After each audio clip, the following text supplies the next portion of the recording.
Okay, guys, it is a very wet morning. We had on and off showers yesterday, and so over the this field of beans was planted Tuesday. Today's Friday, so we're at day 10 on it.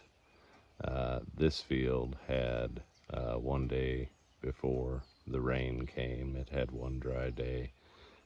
Right at the start of the clip, I showed you I was running by the cornfield. So the corn this year, literally we got 40 hundredths of rain on it the night I pulled out of the field. And then after that 40 hundredths over the intervening week, we had another, in effect about 260, but it's come in these little funny showers.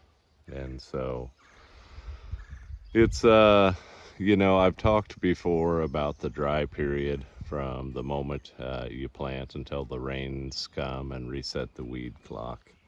And this is a bean field, like I said, and it had one day before we got the 40 hundredths rain. And here we are at a particularly wet part of the field, but we can see all the little weeds coming, velvet leaf and cocoa burr and foxtail. And so the way the moisture is rolling out this year on the bottoms, I can tell right now that we're going to have weedy fields. But the stands are perfect and uniform, and everything came when it was supposed to, and so it'll be what it'll be. We'll have a perfect stand and we'll have a few weeds. So over the next 2 weeks, the weed war will begin. It's kind of a toss-up to know whether we will be able to run the rotary hoe here or whether we will just go directly into Danish thyme cultivating when it dries up. But sure would have been nice to get a rotary hoe pass on, but can't guarantee that's going to happen.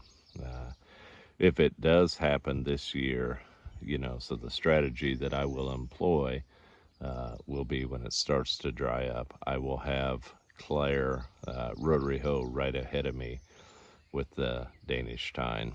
And the purpose for that will be to, if you rotary hoe a little bit too wet, you can bring a flush of foxtail, the rotary hoe will pack it down. But the strategy that we will most likely employ, since we will be right on that verge of the ground being a little bit too wet for the rotary hoe, will be to rotary hoe and then, perhaps a day later, come along with the first pass of the Danish thyme. So a little look about what we have going on. Unfortunately, in that 4 or 5 day dry period, no, it wasn't a 4 or 5 day, it was after the 40 hundredths, I let it dry out another day or two, and then I went on and continued planting. And so basically I did all of the planting there in May, and this is what we have. So anyway, we will be rotary hoeing most likely, and then hopefully it'll be hot, and hopefully, half a day or a day later, I will come and follow the hoe with the first pass of the Danish thyme. And that will be the strategy that I will employ to try and clean up these fields.